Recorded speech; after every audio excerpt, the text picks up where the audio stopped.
প্রিয় দর্শক, আপনাদের সবাইকে স্বাগত জানাচ্ছি বাংলা ভিশনের নিয়মিত আয়োজন যে কথা বলতে চাই অনুষ্ঠানে। আপনাদের সঙ্গে আছে আমি জাহাঙ্গীর আকন্দ। আমার সঙ্গে আলোচনার জন্য আজ স্টুডিওতে উপস্থিত আছেন শেখ রবিউল আলম, জাতীয় নির্বাহী কমিটির সদস্য বিএনপি, এবং কৃষিবিদ গোলাম মুর্তজা সেলিম, যুগ্ম মুখ্য সমন্বয়ক, জাতীয় নাগরিক পার্টি এনসিপি। আপনাদের দুজনকেই স্বাগত জানাচ্ছি। দর্শক, আজ আমরা আলোচনা করব নির্বাচন সহ সমসাময়িক নানা বিষয় নিয়ে। আলোচনাটা শুরু করতে চাই রবি ভাইকে দিয়ে। রবি ভাই, আজকে কুমিল্লায় কাউন্সিল ছিল, সেখানে বিএনপির ভারপ্রাপ্ত চেয়ারম্যান তারেক রহমান বক্তব্য রেখেছেন। তিনি প্রধান অতিথির বক্তব্যে বলেছেন, ঐক্যবদ্ধ না থাকলে গুপ্ত স্বৈরাচারের আবির্ভাব এবং তারা মাথাচাড়া দিয়ে উঠতে পারে। তো এই যে গুপ্ত স্বৈরাচারের আবির্ভাব বা মাথাচাড়া দিয়ে উঠতে পারে, এই বিষয়ে আপনার বিশ্লেষণ শুনতে চাই। ধন্যবাদ আপনাকে, ধন্যবাদ প্রিয় সহ আলোচক এবং এই মুহূর্তে যারা বাংলা ভিশনের সাথে যুক্ত আছেন।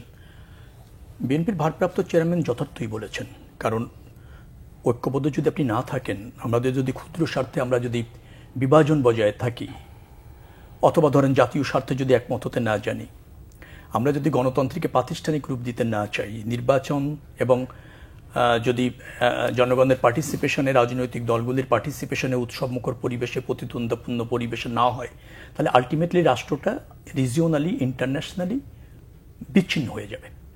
দেশের মধ্যে পতিত স্বৈরাচার যারা ছিল, তারা একটা অংশ দেশের বাইরে পালিয়েছে, শীর্ষ নেতৃত্বের একটা অংশ, বাট তাদের অনুসারী, তাদের সুবিধাভোগীরা তো এদেশে আছে, তারা অস্থিরতা তৈরি করার চেষ্টা করছে এবং আমরা দৃশ্যমান সেগুলি। আবার ধরেন আঞ্চলিক অনেক শক্তির হস্তক্ষেপ এমনভাবে আছে যে আমাদের মধ্যেই আমাদের অজান্তে বিভাজন করার চেষ্টা করছে, ক্ষুদ্র স্বার্থে, ব্যক্তির স্বার্থে সোচ্চার করছে, জাতীয় স্বার্থে আমাদের একমত হতে দিচ্ছে না। এই ধরনের অপকৌশল তো থাকবে। সেটি রাজনৈতিক দলগুলিকে বিবেচনায় নিয়ে ফ্যাসিবাদীর বিরুদ্ধে আমরা যারা ঐক্যবদ্ধ হয়ে এই দেশকে নতুন করে বিনির্মাণের শপথ নিলাম, অথবা ফ্যাসিবাদী শাসনের অবসান ঘটিয়ে নতুন বাংলাদেশ প্রতিষ্ঠা করার দায়িত্ব নিলাম, তাদেরকে কিন্তু এক হতে হবে। কিন্তু আমরা ইতিমধ্যে দেখতে পাচ্ছি যে এই জায়গাতে এখনো পর্যন্ত বড় বিভাজন না হলেও ক্ষুদ্র স্বার্থে বিভাজন আছে। সেটা দ্রুত আমার মনে হয় যে এই প্রক্রিয়া থেকে বেরিয়ে এসে সব রাজনৈতিক দলগুলির অন্তর্বর্তীকালীনকে সহযোগিতা করতে হবে। কারণ অন্তর্বর্তীকালীন যে সরকারটি আছে, আমাদের সবারই সরকার, তারাও নির্বাচন করতে চায়, একটা গ্রহণযোগ্য নির্বাচন করতে চায়, জনগণের অংশগ্রহণে, রাজনৈতিক দলের অংশগ্রহণে উৎসব মুখর পরিবেশে দৃষ্টান্ত স্থাপন করে এটা নির্বাচন করতে চায়। তো সেই লক্ষ্যে সরকার যেহেতু এগোচ্ছে, কিছুটা কালেক্ষেপণ হয়েছে, দ্বিমত করছি না, কিন্তু তারপরও যে সময় আছে, আমরা যদি ঐক্যবদ্ধ হয়ে দেশে গণতন্ত্র প্রতিষ্ঠিত করি, প্রতিযোগিতাপূর্ণ রাজনীতি থাকবে, বাট বৃহত্তর স্বার্থে যদি আমরা ফ্যাসিবাদী যে শক্তি, অথবা সম্ভাব্য ফ্যাসিবাদী শক্তি তো রাষ্ট্রে যে কোনো সময় আবির্ভাব হতে পারে। ফ্যাসিবাদ মানে কিন্তু শুধুমাত্র রাজনৈতিক শক্তি না, রাজনীতির বাইরেও ফ্যাসিবাদী শক্তি থাকে। কারণ রাষ্ট্রে যারা প্রভাব বিস্তার করে, এরকমের তো অনেক শক্তি আছে। তাদের কাছে ক্ষমতা চলে গেলে রাষ্ট্র বিপর্যয়ের মধ্যে পড়বে, রাজনীতি বিপর্যয়ের মধ্যে পড়বে। মনে রাখা দরকার, রাষ্ট্রে একটি নির্বাচিত সরকার থাকা বাঞ্ছনীয়, বাধ্যতামূলক। তার ব্যত্যয় হতে পারে না। তার ব্যত্যয় দীর্ঘদিন থাকলে রাষ্ট্র বিচ্ছিন্ন হয়ে যায় আন্তর্জাতিক কমিউনিটি থেকে, এবং সে আশঙ্কা কিন্তু সরকারও করছে, বর্তমান অন্তর্বর্তীকালীন সরকার করছে। আমরা রাজনৈতিক দলের নেতা যারা আছি, বা যে সমস্ত রাজনৈতিক দল এখন ক্রিয়াশীল এবং যারা এই ফ্যাসিবাদী আন্দোলনে সক্রিয় থেকে বাংলাদেশের গণমানুষের আশা আকাঙ্ক্ষা ধারণ করে রাজনীতি করতে চাইছে, তাদের কিন্তু আরো সজাগ হতে হবে, আরো সমন্বয় করতে হবে, আরো আস্থা রাখতে হবে পারস্পরের প্রতি। দাবি নিয়ে ভিন্নতা থাকবে, কিন্তু সেই দাবিগুলি জনগণের কাছে নিয়ে গিয়ে জনগণ কর্তৃক আপনি সমর্থন নিয়ে বা রায় নিয়ে এসে পরিপূর্ণভাবে ওই রাজনৈতিক দল বাস্তবায়ন করবে। যে বিষয়গুলি আমরা একমত হয়েছে সেটা প্রতিষ্ঠিত করবার জন্য তো সরকার ইনিশিয়েটিভ নিয়েছে, আমাদের সহযোগিতা থাকা দরকার। জি সেলিম ভাই, আপনার কাছে আসছি। রবি ভাই বিভাজনের কথা বলছিলেন, তো আমরা 5 আগস্টের আগে যেই আন্দোলন দেখেছিলাম ছাত্র জনতার, সেখানে রাজনৈতিক দল, ছাত্র জনতা সবাই একসাথে কাঁধে কাঁধ মিলিয়ে আপনার ফ্যাসিবাদের বিরুদ্ধে আন্দোলন করেছে এবং ফ্যাসিবাদের পতন হয়েছে।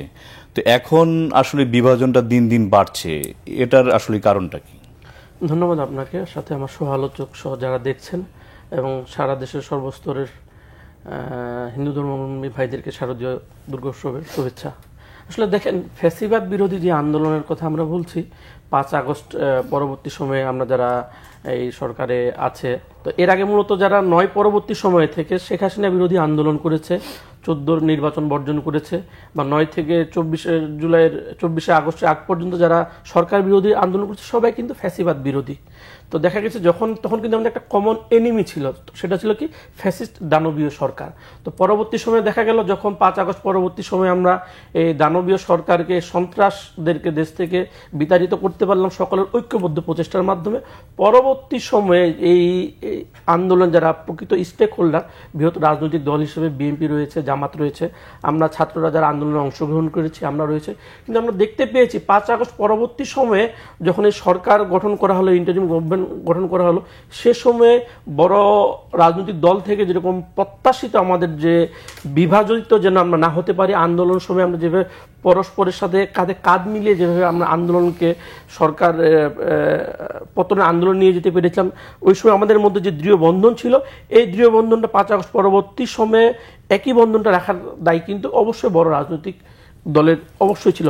সে জায়গা থেকে, তাদের জায়গা থেকে আমাদের কাছে মনে হয়েছে প্রত্যাশিত আর কি ঐক্যটা বজায় রাখার জন্য যেরকম কার্যকর উদ্যোগ নেওয়া দরকার ছিল, তাদেরও যেমন এখানে ত্রুটি রয়েছে। পাশাপাশি আমরা রাজনীতিতে নতুন, আমরা যে ছাত্র রাজনৈতিক দল করেছি, আমাদের জায়গা থেকে আরেকটু সহনশীল হলে এখন যে বিভাজনের কথাটা বলছেন, তো আমার কাছে মনে হয় এই বিভাজনটা আসলে খুব বড় বিভাজন নয়। আমরা মনে করি আমাদের কমন এনিমির ক্ষেত্রে আমাদের দৃঢ় ঐক্য রয়েছে, বাট রাষ্ট্রীয় স্বার্থে, রাষ্ট্রের অগ্রগতির স্বার্থে আমাদের মতানৈক্য কেন্দ্রিক পার্থক্য থাকতে পারে, পলিটিক্যাল আইডিওলজি ভিন্ন হতে পারে, আমাদের দাবি দেওয়া ভাই যেমনটি বলেন ভিন্ন হতে পারে, বাট রাষ্ট্রের স্বার্থে যে জায়গাগুলোতে আমাদের একত্রিত হওয়া দরকার, আমরা দৃঢ়ভাবে বিশ্বাস করি রাজনৈতিক দলসমূহ যদি এরকম কোনো উদ্যোগ নেয় বা আমাদের মধ্যে সে সদিচ্ছা রয়েছে, শুধু আমাদের মধ্যে সদিচ্ছা থাকলে হবে না, পাশাপাশি অন্যান্য রাজনৈতিক স্টেক হোল্ডারকে সে একই সদিচ্ছা পোষণ করতে হবে, তাহলে এই বিভাজনটা থাকবে না বলে আমি মনে করি।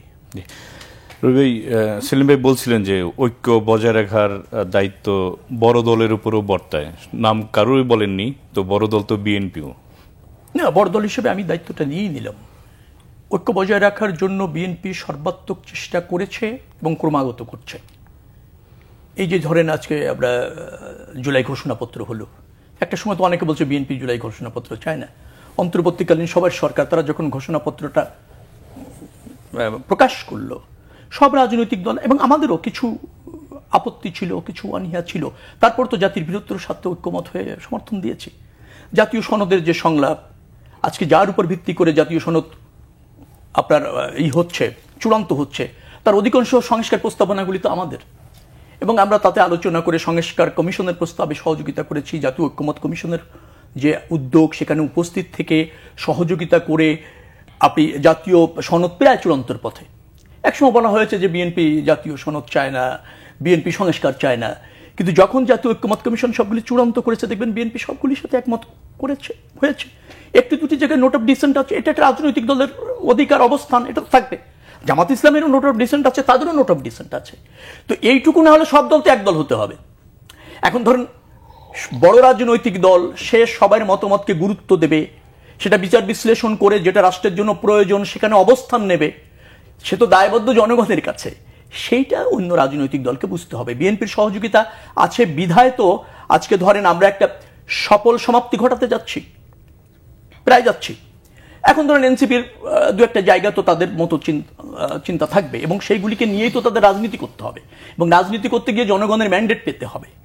আমরা যেমন আমাদের যে অবস্থান, সেই অবস্থান নিয়ে আমরা কি চাচ্ছি, যে গ্রহণযোগ্য নির্বাচনের মাধ্যমে আমরা জনগণের ভিত্তিতে একটি দুটি জায়গা যে আমাদের যেভাবে আমরা করতে চাই, আপনার সংবিধানে প্রতিষ্ঠিত করতে চাই, এবং যেটাকে বলা হয় প্রয়োগিক দিক নিয়ে আমাদের যে ভাবনা, সেটার কথা আমরা বলেছি। যেমন ধরেন এনসিপির সাথে আমাদের দ্বিমতটা কোথায় হচ্ছে, এনসিপির সাথে একটা জায়গায় আমাদের একটু দ্বিমত হয়েছে, সেটা হচ্ছে উচ্চকক্ষে পিআর এর প্রয়োগ নিয়ে। যেমন ধরেন উচ্চকক্ষ নিয়ে আমাদেরই প্রস্তাবনা ছিল, আমরা একমত হয়েছি। উচ্চকক্ষের আসন 100 হবে, সে ব্যাপারে একমত হয়েছি। উচ্চকক্ষের কর্ম কি হবে, কার্য পরিধি কি হবে, ক্ষমতা কি হবে, সে ব্যাপারে একমত হয়েছি। তাহলে 3টে বিষয় একমত হলাম। 4 নম্বর বিষয় হচ্ছে গঠনটা কিভাবে হবে। আমরা বলছি প্রাপ্ত আসনের অনুপাতে, সেটাও পিআর।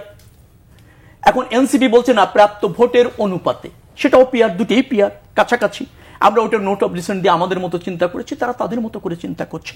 এইটুকু দ্বিমত এবং এইটুকু প্রয়োগের ক্ষেত্রে যার যার অবস্থান তো থাকবে, সেটিকে আপনি কেন অনৈক্য বলবেন এবং সেটিকে কেন আপনি ছাড়ের কথা বলবেন? আপনার রাজনীতি যেমন জনগণের কাছে দায়বদ্ধ, আমার বিএনপি আমার রাজনীতি জনগণের কাছে দায়বদ্ধতা রয়েছে। এরপর যদি যান জুলাই সনদের যে বিষয়গুলি আমরা একমত হয়েছি, সংস্কার কমিশনই বলছে, জাতীয় ঐক্যমত কমিশন প্লাস সংস্কার কমিশন যাই বলেন না কেন, তারা বলছে কিছু সংবিধান সংশোধন করে চেঞ্জ করতে হবে, সেটা মাত্র 19টি। বাকি 84টির মধ্যে কিছু আইন পরিবর্তন করে সংশোধন করে করা যাবে, আমরা একমত হয়েছি। বিধিবিধান সংশোধন করে যেগুলি করা যাবে অলরেডি সরকার করছে। নির্বাহী আদেশ অনেকগুলি অলরেডি ইতিমধ্যে করে ফেলেছে, বাকিগুলি ডিসেম্বরের মধ্যে 70% হয়ে যাবে, আমরা একমত হয়েছি। তো সহযোগিতার কোথায় বাকি আছে? সব জায়গায় সহযোগিতা আছে, সহযোগিতা আছে। এবং ধরেন বাংলা গণতন্ত্রে উত্তরণের জন্য বৃহত্তর রাজনৈতিক দল হিসাবে আমাদের দায়িত্ব বেশি, স্বীকার করছি। সেই বেশি দায়িত্বটাই তো আমরা পালন করছি, ছাড় দিচ্ছি, সহনশীল থাকছি, সবাইকে অ্যাকোমোডেট করার জন্য চেষ্টা করছি, দ্বিমত হচ্ছে, তারপরও আবার নিজেরা রাজনৈতিক দলের মধ্যে বসে কিভাবে জাতীয় স্বার্থে একমত হওয়া যায়। মনে রাখা দরকার, কোনো ব্যক্তি গোষ্ঠী বা যে কোনো দলের একক চিন্তা জাতির জন্য শিরোধার্য না। কোনো ব্যক্তি বা গোষ্ঠী বা একক দলের কোনো ইচ্ছা চাপিয়ে দেওয়ার মানসিকতা আরেকটা স্বৈরতন্ত্র। দ্বিমত রাজনৈতিক দলগুলি যেখানে থাকবে তার বিচার করবে হচ্ছে জনগণ, এবং সেই বিচার করার একমাত্র পথ হচ্ছে গ্রহণযোগ্য নির্বাচনের মাধ্যমে জনগণের রায়। আপনি সেখানে প্রতিবন্ধকতা তৈরি করবেন, সেটার উপর আস্থা রাখতে চাইবেন না। আপনি রাজনৈতিক দল হয়েই মনে করবেন আপনি যেটা বলছেন সেটাই শিরোধার্য এবং সবাই মানতে বাধ্য। এই জায়গাটা আমার মনে হয় অন্যান্য রাজনৈতিক দলকে বিবেচনা করা দরকার।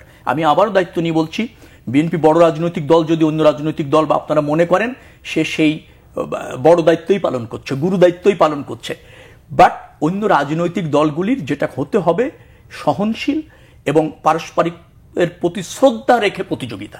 সেই কালচারটা নতুন যারা এসেছে তাদের কাছে আশা করি, পুরনো যারা আছেন নির্বাচন করলে 2-3 সিট পান সর্বোচ্চ, কিন্তু অনেক বড় রাজনৈতিক দল যারা মনে করেন তাদেরও ইদানিং ব্যক্তিগত কিছু চিন্তা, ব্যক্তি সুবিধা, ক্ষমতার অংশ হওয়ার চিন্তা, এই মানসিকতা তৈরি হয়েছে। সেখান থেকে বেরিয়ে না আসলে জাতির ক্ষতি হবে। আর জাতির ক্ষতি মানে, আমি আবারও বলছি, মনে হচ্ছে আমরা যদি এই বিভাজনগুলি বজায় রাখি, দেশের স্বার্থ, দেশের সার্বভৌমত্ব, দেশের অস্তিত্ব ক্ষতিগ্রস্ত হবে। একটা বাক্য বলে শেষ করি। আমি ওই যে আপনি বলছিলেন গুপ্ত রাজনীতি বা গুপ্ত ফ্যাসিবাদ, এগুলির কিন্তু অস্তিত্ব আছে কিন্তু অদৃশ্য, ঠিক আছে? কিন্তু আমাদের মধ্যে সুপ্ত স্বৈরাচারর আবির্ভাব আমি দেখি। সুপ্তটা কিন্তু অস্তিত্ব নেই, অদৃশ্য বটে। সেই ধরনের কিছু আবার নতুন করে তৈরি না হয়, তাহলে আমাদের সবাইকে তার জন্য মূল্য দিতে হবে এবং জনগণ আমাদের ক্ষমা করবে না। জি সেলিম ভাই, আপনি এর আগের আলোচনায় বলছিলেন যে ঐক্য বজায় রাখার দায়িত্ব বড় দলের, কিন্তু আমরা দেখতে পাচ্ছি যে এনসিপি তো নতুন রাজনৈতিক দল, আপনাদের বেশ কয়েকজন, এত সবাই না, এমন কিছু বক্তব্য দিয়েছে যেটা আমরা অনেকেই বলছেন যেটা জনগণের কাছে গ্রহণযোগ্য হয়নি। তো এনসিপি কি এই বিভাজন বা অনৈক্যের দায় নেবে না? আসলে দেখেন, এটা তো একটা পলিটিক্যাল পার্টি, আপনাকে দেখতে হবে পার্টির স্টেটমেন্টটা কোন জায়গাতে। আপনি একটা পার্টির, একটা পলিটিক্যাল পার্টির পার্টিকুলার ব্যক্তির স্পিচ কিন্তু গোটা পার্টি ওন করে না। না, ধরেন নাসির উদ্দিন পাটোয়ারি, আপনি তাকে ওন করবেন না? না, আমাকে বলার সুযোগ দেন। বিষয়টা হচ্ছে, দেখেন, যখন দলীয় যে কোনো একটা বিষয় কিন্তু দল তার অবস্থান পরিষ্কার করে, রাজনৈতিক ব্যক্তি তার চিন্তার জায়গা থেকে রাজনৈতিক দলের কর্মী হিসেবে বা পদাসীন ব্যক্তি হিসেবে ওনার জায়গা থেকে উনি একটা বক্তব্য দিতে পারে। বাট পার্টির স্ট্যান্ডটা বোঝার জন্য ওই বিষয়ে পলিটিক্যাল পার্টি কি স্পিচ দিয়েছে, আমার মনে হয় সেই বিষয়ে যদি আমরা একটু খেয়াল রাখি তাহলে আমরা বুঝতে পারবো যে আসলে এই বিষয়ে পার্টির অবস্থান কি। রাজনৈতিক বক্তব্য দেখেন তো, আপনারা তো খেয়াল করে থাকেন, বিএনপির বিভিন্ন নেতা বিভিন্ন সময় বক্তব্য দিয়েছে।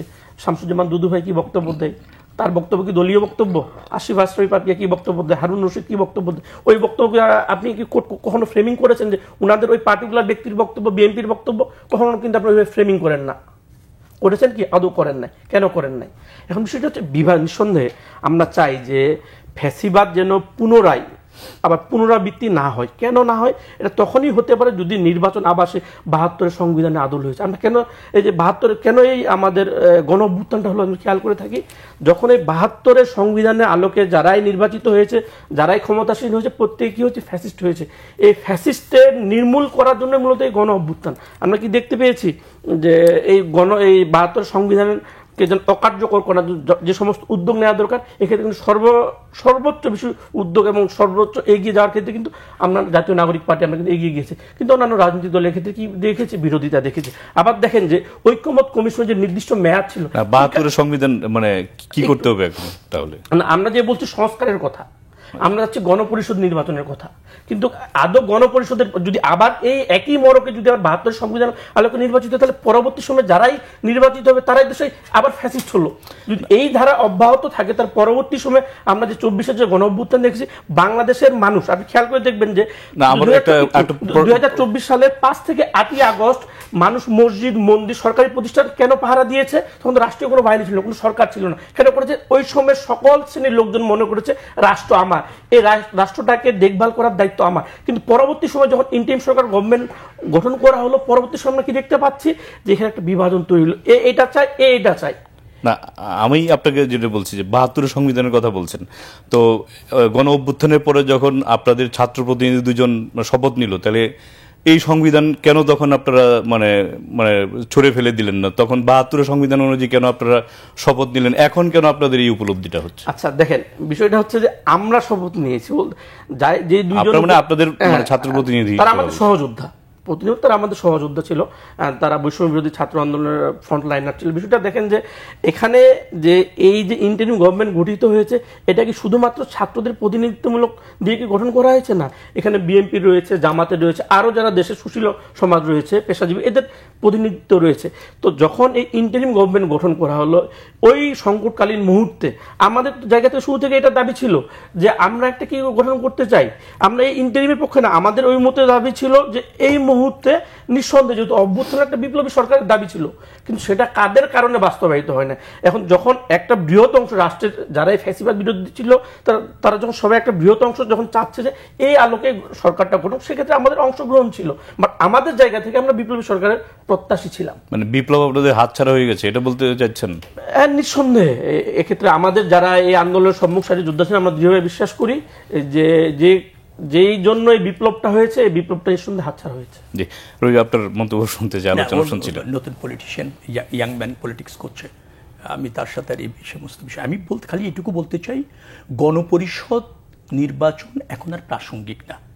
যদি আমরা একটা নতুন সংবিধান করার জন্য একমত হতাম, তাহলে অবশ্যই গণপরিষদের প্রয়োজন হতো। ওই গণপরিষদ জনগণের ম্যান্ডেট নিয়ে দেশের জন্য একটা নতুন সংবিধান করবার জন্য তারা কাজ করত, অধিবেশন ডাকত, সংবিধানের দাঁড় করানোর জন্য কি কি সংবিধানে যুক্ত করা যায় সেগুলি নিয়ে আলোচনা করে একটা নতুন সংবিধান তৈরি করার জন্য গণপরিষদের প্রয়োজন ছিল। এটা এখন আর প্রাসঙ্গিক না। প্রাসঙ্গিক না এই কারণে, জাতীয় ঐক্যমত কমিশন জাতীয় সনদ তৈরি করে সংবিধান সংস্কার করছেন, তাই তো? সংবিধান সংস্কারের জন্য তার গণপরিষদের প্রয়োজন নেই, সংবিধান সংস্কারের জন্য সংসদের প্রয়োজন। একটাই মাত্র পথ, যে নির্বাচিত সংসদ সংবিধান সংস্কার করবে। এখন যেহেতু জুলাই সনদ প্রায় চূড়ান্ত, আলোচনা করেই এনসিপিও অংশগ্রহণ করেছে, তার মানে আপনি গণপরিষদ এখন প্রাসঙ্গিক না। এখন প্রয়োজন হচ্ছে যে জুলাই সনদটা আমরা বাস্তবায়ন কিভাবে করতে পারি।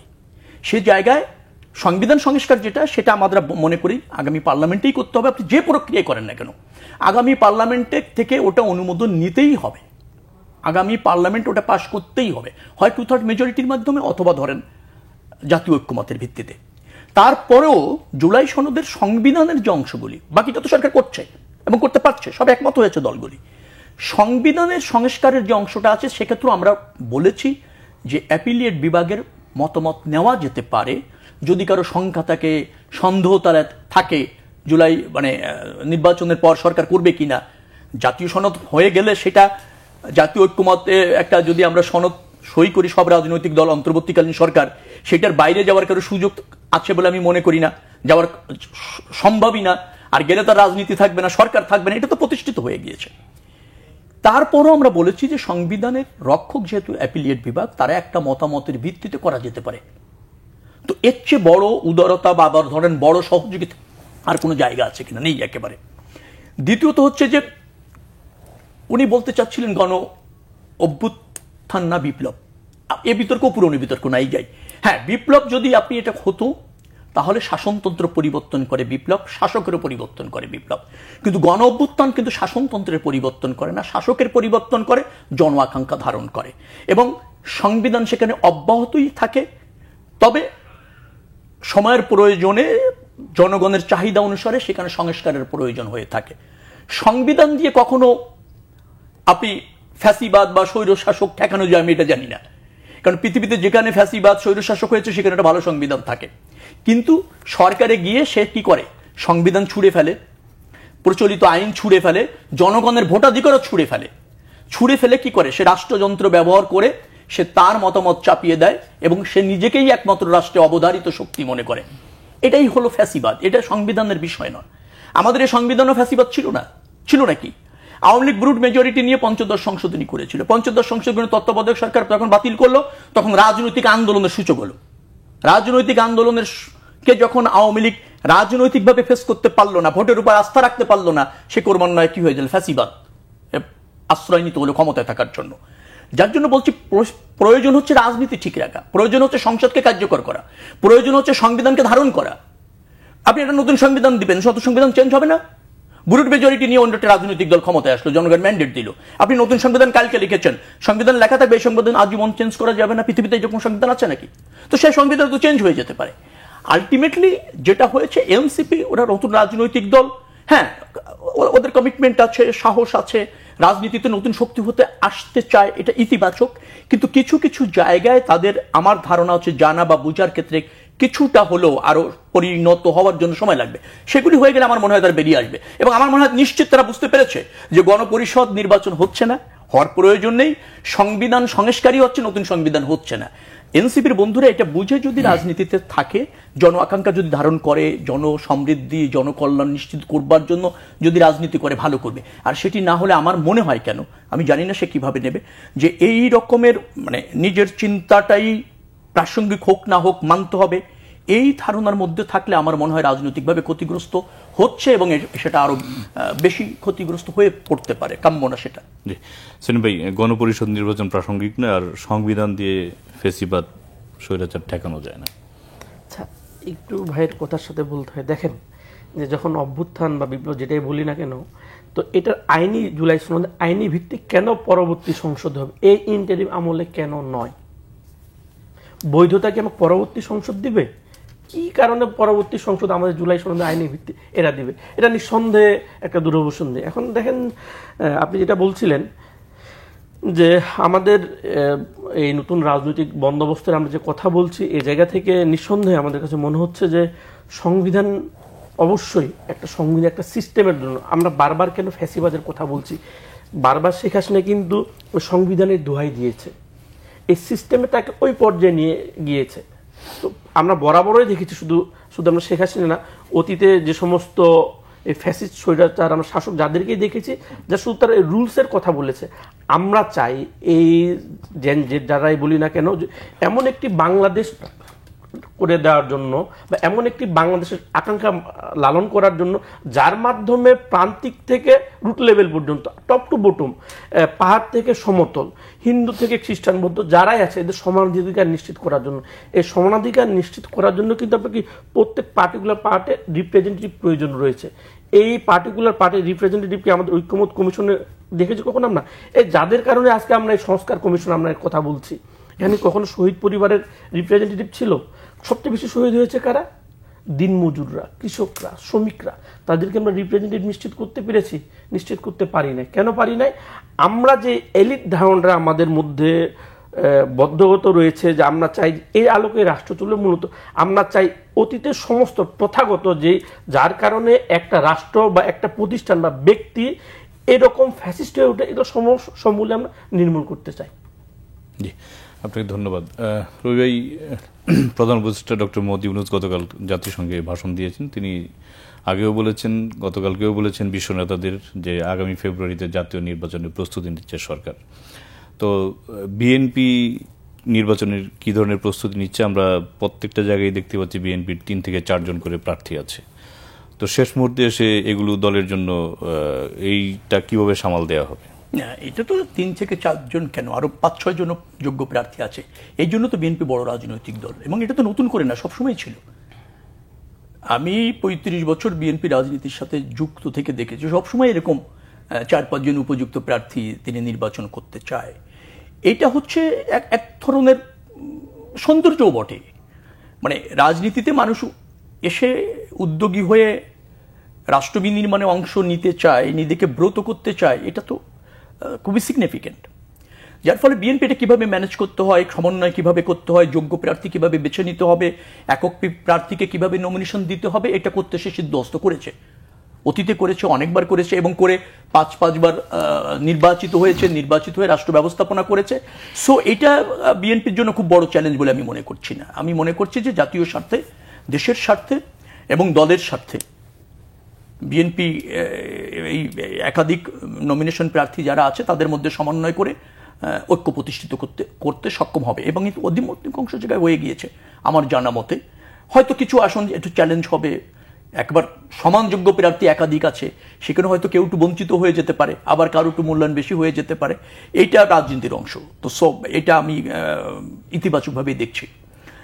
ফেব্রুয়ারিতে নির্বাচনের প্রস্তুতি বিএনপি রয়েছে এবং বিএনপি যে কোনো সময় নির্বাচন করার প্রস্তুতি রাখে, এটা আপনি ভালো করে জানেন যে সেই মানের একটি জনপ্রিয় বৃহত্তর রাজনৈতিক দল।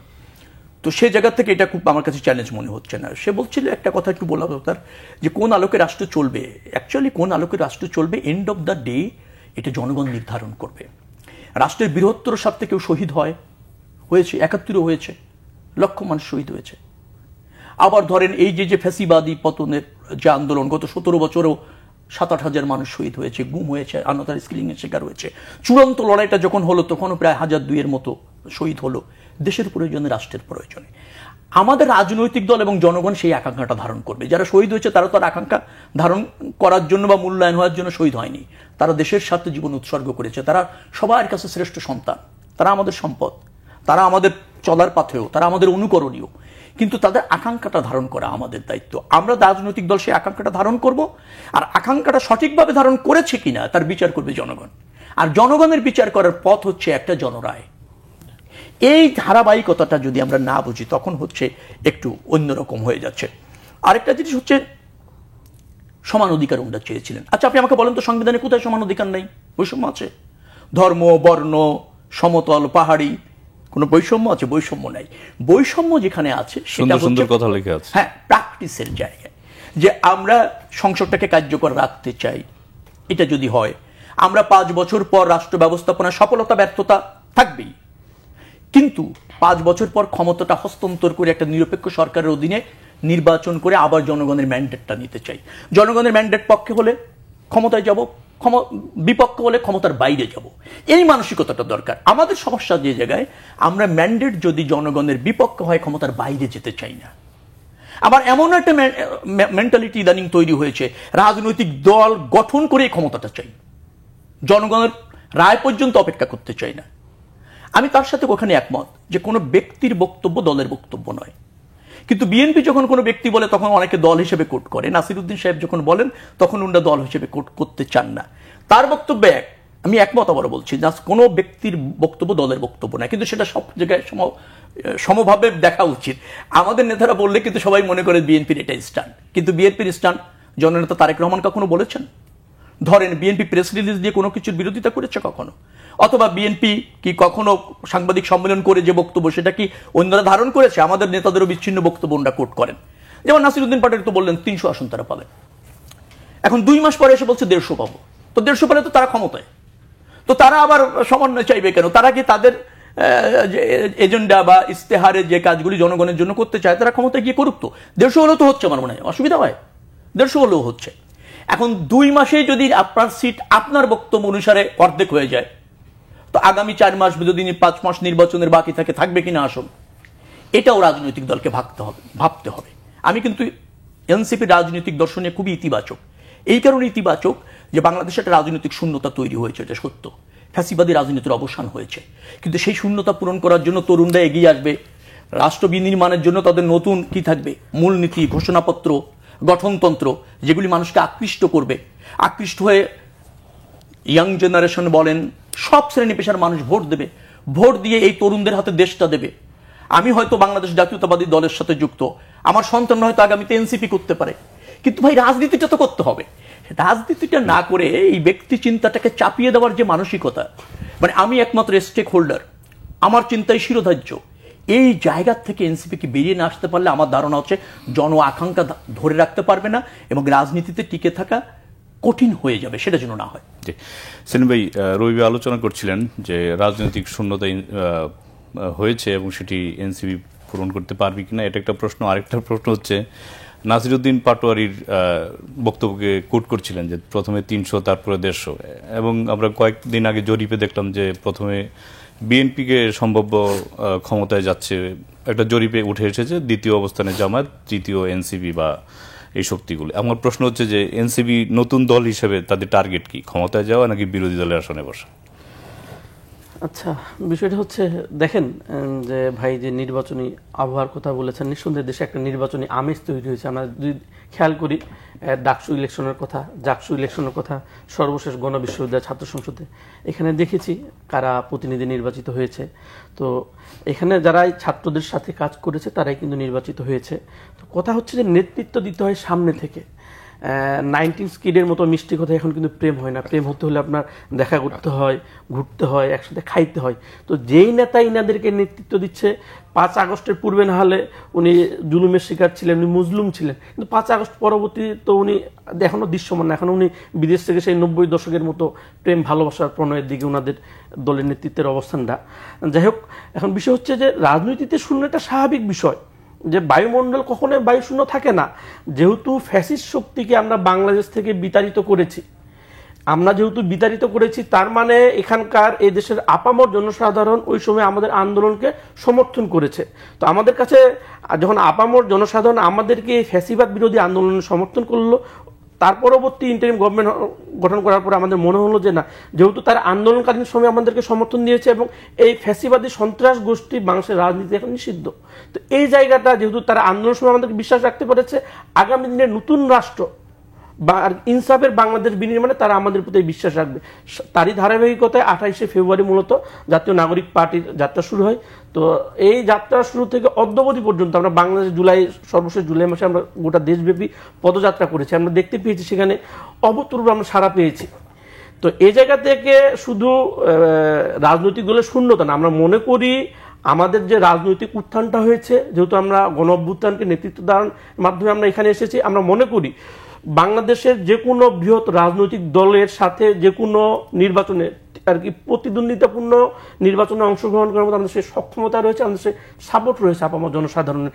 তো এই জায়গাটা থেকে আমার কাছে মনে হয় যে যদি যেভাবে আমাদেরকে সাপোর্ট দিয়েছে, আমাদের কার্যক্রমকে পার্টি গঠন করার পর থেকে এখন পর্যন্ত আমার কাছে মনে হয়েছে শুধু এটা 150-এ সীমাবদ্ধ কেন, যদি আমাদের কার্যক্রম যেভাবে পজিটিভলি আগাচ্ছে, আমরা যদি এই ধারাবাহিকতা বজায় রাখতে পারি, অভ্যুত্থানকে যেভাবে আমরা ধারণ করেছি, এই ধারণটা যদি দেশের জনাকাঙ্ক্ষা বাস্তবায়নে কাজ করতে পারি, শুধু এটা 150-এ কেন, যে কোনো মুহূর্তে আর কি রাজনৈতিক বৃহৎ দল হওয়া শুধু না, সরকার গঠন থেকে যে কোনো পর্যায়ে আমাদেরকে আর কি রাজনৈতিক তুঙ্গে নেওয়াটা একটা সময়ের ব্যবধান হবে বলে আমি বিশ্বাস করি। আর যে আপনি আর কি বিভিন্ন জরিপের কথা বলছেন, আসলে দেখেন এই জাতীয় জরিপগুলো আমরা ডাকসু নির্বাচনও দেখেছি, শিবিরের এক ধরনের একটা ছিল স্যাম্পলিং, তারপরে ছাত্রদল কর্তৃক আরো বিভিন্ন যেই আর কি জোটগুলা ছিল, তো প্রকান্তরে কি নির্বাচনের ফলাফল টোটালটাই ভিন্ন।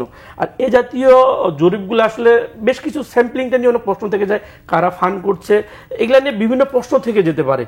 শুধু যদি আপনি খেয়াল করে থাকেন যে 23-এর ইলেকশনে সময় কি আমরা জরিপে খেয়াল করেছি, আইয়ের একটা জরিপ ছিল যে 70% মানুষ আওয়ামী লীগকে সমর্থন করে, অথচ 24 সালে কিন্তু আওয়ামী লীগের সবচেয়ে ভয়ানক বিপর্যয় হয়েছে। 18 সালের ইলেকশনে এরকম তাদের একটা জরিপে ছিল কি প্রায় 60% মানুষ তাদেরকে সমর্থন করছে, কিন্তু ওই সময় কি ভোট হয়েছিল? রাতের ভোট হয়েছিল। এ জাতীয় জরিপ দেখে যদি আপনার মনে হয় যে একটা রাজনৈতিক দলের সমর্থন বৃদ্ধি পাচ্ছে বা ক্রম হ্রাস হচ্ছে, এটা আসলে কখনো মেন আর কি প্যারামিটার হতে পারে। তাহলে নাসিরউদ্দিন পাটোয়ারি কেন 300 থেকে 150-তে নেমে আসলেন? আসলে আপনাদের কি ইন্টারনাল কি তথ্য আছে যে আপনারা কোন পজিশনে যেতে পারেন এবং কয়টা জেলায় আপনারা কমিটি দিতে পেরেছেন এই 7-8 মাসে?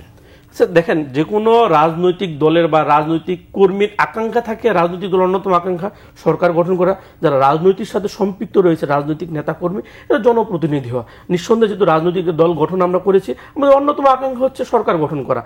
দেখেন, রাজনৈতিক দল হিসেবে নিবন্ধন পাওয়ার জন্য নির্দিষ্ট সময় আমরা কিন্তু 24টা জেলার কমিটি দিয়েছিলাম এর পরবর্তী সময়ে এখন অলমোস্ট প্রায় 40টার মতো উপজেলাতে জেলাতে আমাদের কমিটি দেওয়া হয়েছে, আর অলমোস্ট 200 আর কি, এটা আরও বাড়তে পারে, উপজেলায় আমাদের কমিটি রয়েছে। আমাদের আর কি রাজনৈতিক দল হিসেবে নিবন্ধন পাওয়ার জন্য প্রাথমিক যে আর কি ডাটাগুলা দরকার, এগুলো আমরা কিন্তু কি করেছি, পূরণ করেছি, শর্ত সময় ফিল আপ করেছি। এর পরবর্তী সময়ে কিন্তু আমাদের এখনো কার্যক্রম গ্রাম পর্যায়ে বিস্তার লাভ করছে। আমরা শুধু উপজেলা কমিটি দিচ্ছি না, জেলা কমিটি দিচ্ছি না। আপনি অবাক হয়ে যাবেন যে আমাদের অধিকাংশ ম্যাক্সিমাম থানাতে যেমন উপজেলা কমিটি রয়েছে, ইউনিয়ন কমিটি রয়েছে, আমরা ওয়ার্ড কমিটি পর্যন্ত দিয়েছি। আমাদের সংগঠন বিস্তারের জন্য যে যে কার্যকরী উদ্যোগ নেওয়া দরকার জনমানুষের কাছে পৌঁছানোর জন্য শেষ পর্যন্ত কাজ করে যাচ্ছে। রবি, নির্বাচন আসলেই আমরা জোটবদ্ধভাবে নির্বাচন করতে অতীতেও দেখেছি। বিএনপিও 4 দলীয় জোট করেছে, 20 দলীয় জোট করেছে। তো এবার কি বিএনপির পরিকল্পনা কি জোটবদ্ধভাবে নির্বাচনে যাবে নাকি একক নির্বাচনে যাবে? জোটগতভাবে নির্বাচন এবং রাষ্ট্র পরিচালনা বাংলাদেশে প্রতিষ্ঠিত আর কি, এটা একটা প্রতিষ্ঠিত প্রক্রিয়া, নতুন নয়। তো আমরা তো ফ্যাসিবাদী বিরোধী আন্দোলন করেছি দীর্ঘ 17 বছর। তো আমাদের এই ফ্যাসিবাদী বিরোধী আন্দোলনে যারা রাজপথে থেকে কাজ করেছে, জোটগতভাবে রাজনীতি করেছে, যুগপৎ কর্মসূচি দিয়েছে অনেকে, কিন্তু একই জোটে থেকে কর্মসূচি দেওয়া এবং একই সাথে রাজপথে সরব থাকা যে সমস্ত রাজনৈতিক শক্তি ছিল, আমরা মনে করি যে এই ফ্যাসিবাদী শাসনের অবসানের ক্ষেত্রে তাদেরও দায়িত্ব রয়েছে, গুরুত্ব রয়েছে। আবার অনেকের সাথে আলোচনা করে আমরা 31 দফা যে রূপরেখা দিয়েছি নতুন বাংলাদেশ বিনির্মাণের ক্ষেত্রে, তাদের সাথে আলোচনা করেও তার সাথে অনেকে একত্রতা প্রকাশ করেছে এবং তারাও ওই একই দৃষ্টিতে বাংলাদেশকে দেখতে চায়। অর্থাৎ আওয়ামী শাসনের পতনের জন্য তারা আমাদের সাথে কাঁধে কাঁধ মিলিয়ে কাজ করেছে, জোটগতভাবে কাজ করেছে, এবং সরকার পতনের পর নির্বাচিত হলে যেভাবে আমরা রাষ্ট্র ব্যবস্থাপনা করতে চাই তার সাথেও যারা একত্রতা প্রকাশ করেছে তাদেরকে জোটে রাখার একটা দায়িত্ব আমাদের রয়েছে বলে আমরা মনে করি। কারণ ভীষণ যদি এক হয়, কর্তব্য যদি এক হয়, চেষ্টা যদি এক হয়, তাহলে নিশ্চয়ই একসাথে তো বিনির্মাণ করা যাবে, রাষ্ট্র বিনির্মাণ করার এই সুযোগ থাকা দরকার। কারণ অনেক দল আছে, সেই দলে অনেক যোগ্য নেতাও আছে, কিন্তু এককভাবে ক্ষমতা যাওয়া তাদের পক্ষে দলগতভাবে কঠিন। কিন্তু তারা সেই কাজটি বৃহত্তর রাজনৈতিক দলের সাথে থেকে তাদের সাথে একমত হয়ে যারা করতে চান তাদেরকে আমরা আপনার সুযোগ করে দিতে চাই জাতীয় নির্বাচনে, এবং পরবর্তীতে সরকার গঠন করলে সেই জোট সরকারে তাদের থাকার সুযোগ আছে। বিএনপি ওই অবস্থান পুরনো এবং সেই কমিটমেন্টের জায়গায় বিএনপি আছে এখনো পর্যন্ত, আমি যতটুকু জানি। সেলিম ভাই, এনসিপির সাথে গণ অধিকার পরিষদ একীভূত হওয়ার একটা খবর বেশ কয়েকদিন ধরেই আলোচনা ছিল, তো সেটা কত দূর এগিয়েছে? এই যে একীভূত হওয়া, এটা কি দুইটা দল একসাথে মানে নতুন দল গঠন করা নাকি জোটের বিষয়টা কোনটা? আসলে দেখেন, আমরা যেটা বলেছি যে গোটা পৃথিবীতে দেখবেন যে যদি যারা ক্রিকেট খেলা পছন্দ করি, একটা নির্দিষ্ট সময় পর 30-32 পর পরে ক্রিকেট প্লেয়াররা রিটায়ারমেন্টে যায়, ফুটবলাররা রিটায়ারমেন্টে যায়, বা চাকরির ক্ষেত্রে নির্দিষ্ট বয়সসীমা রয়েছে। কিন্তু একটা ব্যতিক্রম জিনিস বাংলাদেশের রাজনীতিবিদদের ক্ষেত্রে দেখা যায় যে মৃত্যু না হওয়া পর্যন্ত কেউ তার আসন ছাড়ছে না। এক্ষেত্রে রাজনৈতিক এই পটের ক্ষেত্রে বাংলাদেশ আর কি জাতীয় নাগরিক পার্টি নতুন একটা আমরা সিস্টেম চালু করতে চাই, বা আমরা আশা করছি আগামী দিনে মানুষের কাছে এটা প্রতিষ্ঠা করতে পারবো যে একটা নির্দিষ্ট সময় পর পর আমাদের নেতৃত্বের চেঞ্জ আসবে। তো এই জায়গা থেকে দেখেন, যেহেতু আমরা তারুণ্য নির্ভরের কথা বলছি, তো এই গণ অধিকার পরিষদের নেতৃত্বে কারা রয়েছে যারা 18 সালে কোটা সংস্কার আন্দোলন করেছে, এর সাথে ওই সময় আমরা বিশ্ববিদ্যালয়ের শিক্ষার্থী আমরাও ছিলাম। পরবর্তী সময়ে এদের নিরাপদ সড়ক আন্দোলন হয়েছে, মূলত ডাকসুর সাবেক ভিপি নুরুল হক নূর সহ ওই সময় যারা কোটা সংস্কার এবং নিরাপদ সড়কের আন্দোলন করেছিল তাদের নেতৃত্বেই কিন্তু মূলত গণ অধিকার পার্টি গঠিত হয়েছে। আমরা চাই যে এটা একটা ইতিবাচক হিসেবে দেখছি, তারুণ্য নির্ভরের কথা যেহেতু বলছি, যেহেতু এখন আমরা নির্বাচনী জোট বা সমঝোতায় বিএনপি আমরা কারোর সাথে যাই না, আমরা তারুণ্যের একটা নতুন, এটা কি দুই দলকে এক হয়ে যাচ্ছেন নাকি জোট? এটা এখন আলোচনা চলমান রয়েছে। আসলে এটা এখন যেহেতু আলোচনা চলমান রয়েছে এই বিষয়টা আসলে পার্টি চূড়ান্ত আলোচনা সিদ্ধান্ত উপনীত হওয়ার আগ পর্যন্ত এই বিষয়ে আসলে কোনো একটা স্ট্যান্ড নেওয়া সমীচীন না বলে আমার জায়গা থেকে মনে করছি, বাট এটাকে আমরা ইতিবাচক হিসেবে দেখছি। আমরা পত্রিকায় তো দেখলাম যে দুই দলের আপনার সভাপতি বা আহ্বায়ক তারা কোন পদে যাবেন, পার্টির নাম কি হবে, এগুলো নিয়েও সংবাদ আসছে। এখন আমার প্রশ্ন হচ্ছে যে এনসিপি গত 7-8 মাসে মানে রাজনীতিতে ভালো করতে পারেনি বা সুবিধা করতে পারেনি বলেই কি আরেকটি দলের সাথে একীভূত হওয়ার চিন্তা ভাবনা করছে? না না, আসলে বিষয়টা দেখেন, সংবাদ আর কি, সংবাদ মাধ্যমে আমরা নানা কিছু নানা উভয় রংচং মিশে দেখতে পাই। বিষয়টা আপনাদের দুই দলের নেতারাই কিন্তু বক্তব্য দিয়েছেন, সেটাই গণমাধ্যম বলেছে। বলে শেষ করতেন তাহলে বুঝতে পারবেন, আপনার জন্য বোঝাটা সহজ হবে।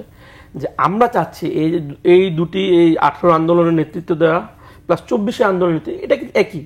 তো আমরা চাচ্ছি এই দুই দলের নেতৃত্ব যদি একীভূত হয়ে একটা নতুন যে তারুণ্য নির্ভর বাংলাদেশের কথা বলছি আমরা, কেন বললাম, আমি কেন এই উদাহরণটা দিলাম, যে আমরা দেখেছি রাজনীতিবিদরা মৃত্যু না হওয়া পর্যন্ত কোনো একটা আসনে দেখবেন এক ব্যক্তি 5 বা 7 বার নির্বাচিত এমপি হচ্ছে, কোনো এক ব্যক্তি একটা দলের 5 বা 7 বার করে প্রধান।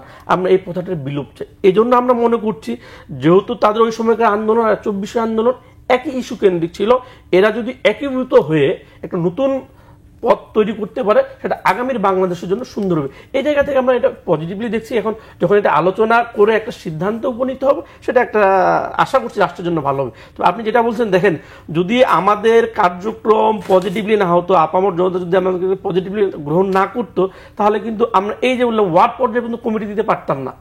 আমরা চাই যে ইতিবাচক, এটা পজিটিভলি নেন, যে তরুণদেরকে নিয়ে, তরুণদের সংমিশ্রণে আমরা একটা নতুন বাংলাদেশের রাজনৈতিক জোন তৈরি করি, যেটা বিগত আমরা দেখেছি সবসময় যে একটা নির্দিষ্ট পর্যায়ে যাওয়ার পর আমরা চাই যে এই তরুণদের মাধ্যমে যেহেতু অভ্যুত্থান হয়েছে, এই তরুণদের মাধ্যমে নতুন কিছু তৈরি করা সম্ভব। এই জায়গা থেকে আমরা বিষয়টাকে পজিটিভলি দেখছি আর কি। আমরা যদি এভাবে ব্যাখ্যা দিই যে আপনারা দুইটা দলই ভালো করছেন না রাজনীতি, যার কারণে এক হয়ে একটু শক্তিশালী হতে যাচ্ছেন।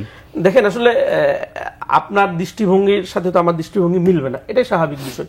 রাজনীতিতে যেমন শেষ বলে কোনো কথা নেই, রাজনীতিতে শত্রু মিত্র সময়ের ব্যবধানে, জাস্ট এটা টোটালটাই ডিপেন্ড করছে জন আকাঙ্ক্ষা বাস্তবায়নে ওইটা কিরকম। যদি আমাদের চিন্তা মতাদর্শগত জায়গাগুলো বা পথগুলো ভিন্ন হতো বা লক্ষ্যটা এক, সেক্ষেত্রে আমরা একীভূত হয়তো এটাকে ভিন্ন আঙ্গিকে দেখা, আমি অন্য কিছু মনে করছি না। রবি, আপনি কিছুটা আলোচনা করেছেন যে বিএনপি জোটগতভাবেও নির্বাচনে যেতে পারে। সেক্ষেত্রে জোটের তারা কি বিরোধী দল থাকতে পারে বা মন্ত্রী হতে পারে, এরকম কোনো কিছু?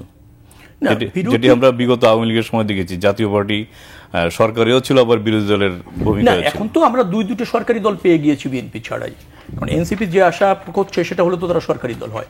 জামাতের নেতারা বলছে যে বিএনপি বিরোধী দল হতে পারে, সরকার তারা গঠন করছে। তো একটা সময় তো এমনও ছিল যে শক্তিশালী বিরোধী দল পাওয়া যাবে কিনা। এখন দেখছি যে শক্তিশালী বিরোধী দল আমাদেরই হতে হচ্ছে, দুটো সরকারি দল পাওয়া গিয়েছে। তাহলে রাজনীতির তো শক্তিশালী হচ্ছে, তাই না? রাজনীতি শূন্যতা আর থাকছে না। সবচেয়ে বড় কথা হচ্ছে যে আমাদের সাথে জোটে যারা থাকবে, নির্বাচনী ঐক্য যদি হয়, জোট যারা হয়, আমরা চাইব তাদের নিয়ে একটা আপনার জোটগত সরকার করতে চাইব।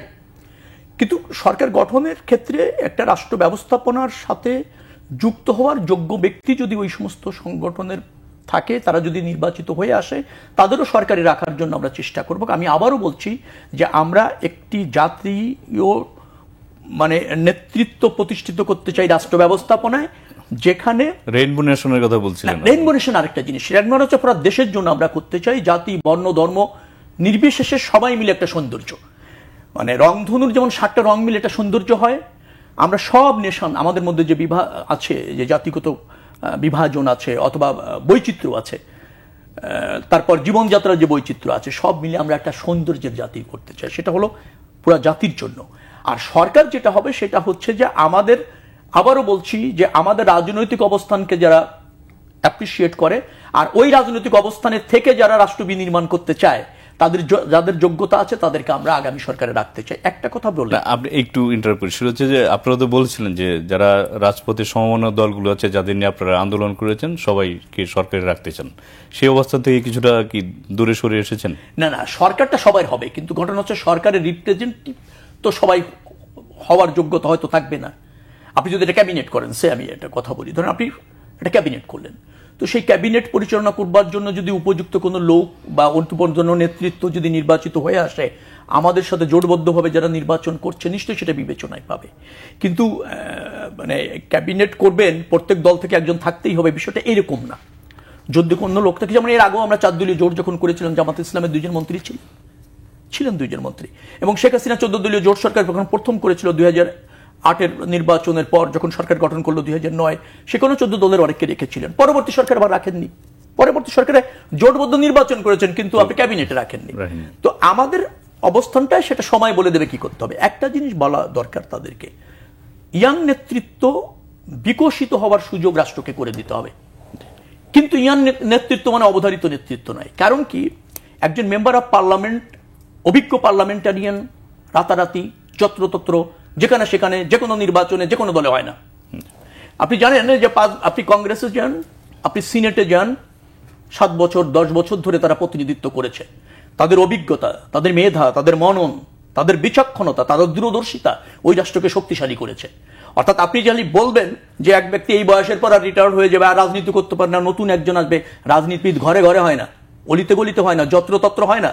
রাষ্ট্র ব্যবস্থাপনা, পার্লামেন্ট চালানো, আইন সংশোধন, পরিবর্তন পরিমার্জন আইনের সবাই বোঝে না।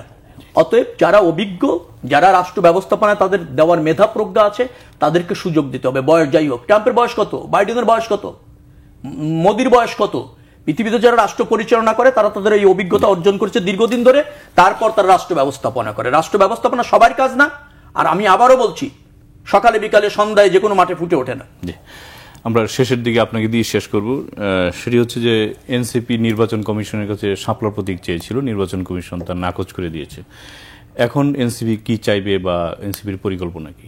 আসলে দেখেন যে প্রতীক নিয়ে যে বিতর্কটা তৈরি হয়েছে, এটা নিঃসন্দেহে একটা দুরভিসন্ধিমূলক, এবং আমরা মনে করছি এই নতুন রাজনৈতিক দলের প্রতি একটা অবিচার, এবং এই সাংবিধানিক পদে বসে প্রধান নির্বাচন কমিশনার সহ অন্যান্য কমিশনাররা যেসব প্রতীক নিয়ে কথাবার্তা বলছেন, এটা একটা রাজনৈতিক দলের এজেন্ডা বাস্তবায়ন করছে এবং তারা একটা দপ্তরের কাজ করছে। দেখেন যে আপনি খেয়াল করেন তো, আমাদের জাতীয় প্রতীকে কি শুধুই শাপলা রয়েছে? ভাসমান শাপলা, শাপলার সিইসি বলছেন যে আপনার নির্বাচন কমিশনের বরাদ্দকৃত ইয়েতে শাপলা নেই, যার কারণে কেন নেই? এখন আমরা এটা আগে মাহমুদ রহমান 2008 সালের নির্বাচন পরিচালনার যে আইন রয়েছে, 150টা প্রতীক সংযুক্ত করেছে। তো যখন জুন মাসে তাদের সাথে আমাদের আলোচনা হয় আমাদের প্রতিনিধি টিমের, তখন তারা বলেছিল এটা কি সংযুক্ত করা যাবে। পরবর্তী সময় অতি সম্প্রতি আমরা চিফ ইলেকশন কমিশন কি বলেছে, এটার ব্যাখ্যা উনি একা দিতে পারবেন না। যদি আপনি আমাকে এটা দিতে না পারেন, এটা ব্যাখ্যা তো দিবেন। এটা আইনগত কেন ভিত্তি নিয়ে দেখেন যে এবি পার্টি, আমার বাংলাদেশ পার্টির মার্কা কি ঈগল। যদি আমরা এই যে জনাব হচ্ছে বিজেপির আন্দালিব রহমান পার্থ, উনার মার্কা কি কাঁঠাল। জাতীয় দলের মার্কা কি ধানের শীষ। আবার আমাদের সুপ্রিম কোর্টের লোগো কি দাড়িপাল্লা। এগুলো প্রত্যেকটা কিন্তু রাজনৈতিক দলের মধ্যে আছে। আবার দেখেন ঈগল রয়েছে আমাদের কি, আমাদের এই ধানের শীষ আমাদের জাতীয় প্রতীকে রয়েছে। আবার দেখতে পুলিশের লোকের আংশিক অংশ কি ধানের শীষ রয়েছে। কাঁঠাল তো জাতীয় ফল। তাদের ক্ষেত্রে যদি এটা দেওয়া যেতে পারে, আমাদের ক্ষেত্রে কেন নয়? নিঃসন্দেহে এটা একটা আপনার দেখেন, আমাদের কাছে মনে হয়েছে এই কারণে তারা দিতে চাচ্ছেন না যে যখন আমরা আমাদের প্রতীকের জন্য শাপলাকে নির্বাচন কমিশনের কাছে আবেদন করি, দেশব্যাপী শাপলার যে পরিচিতিটা এবং এটাকে আর্থিক বন্ধন তৈরি হয়েছে। আমরা আমাদের জুলাই পদযাত্রায় দেখেছি যে মানুষজন আমাদের পদযাত্রায় বিভিন্ন পুকুর থেকে, ডোবা থেকে শাপলা নিয়ে এসেছে। শাপলার প্রতীকের প্রতি আকৃষ্ট হয়ে আমাদের প্রতি যে জনসমর্থন বৃদ্ধি পাচ্ছে, জাস্ট এই জনসমর্থনকে ঠেকানোর উদ্দেশ্যে এটা তারা কাজ করছে। এটা নিঃসন্দেহে আর কি একটা সাংবিধানিক প্রতিষ্ঠান হিসেবে রাজনৈতিক দলের প্রতি একটা অবিচার। আমরা শেষ করবো। রবি কিছু না, আপনি সাংবিধানিক কমিশন শক্তিশালী চাইবেন, শেষ করে দিব। সাংবিধানিক কমিশনার স্বতন্ত্র চাইবেন, সাংবিধানিক কমিশনের পুনর্গঠন চাইবেন, কিন্তু তারা যখন সাংবিধানিক প্রতিষ্ঠান তাদের বিধির মধ্যে থেকে কোনো সিদ্ধান্ত দেবেন, সেখানে আপনি বলবেন অবিচার হচ্ছে, তাহলে আপনার চাওয়ার সাথে সাংঘর্ষিক হচ্ছে। এটা রাজনৈতিক স্টান্টবাজি মাত্র। প্রিয় দর্শক, আজ এ পর্যন্তই। ভালো থাকবেন, সুস্থ থাকবেন সে প্রত্যাশায় আজকের মতো এখানে বিদায় চাইছি। সঙ্গে থাকার জন্য ধন্যবাদ সবাইকে।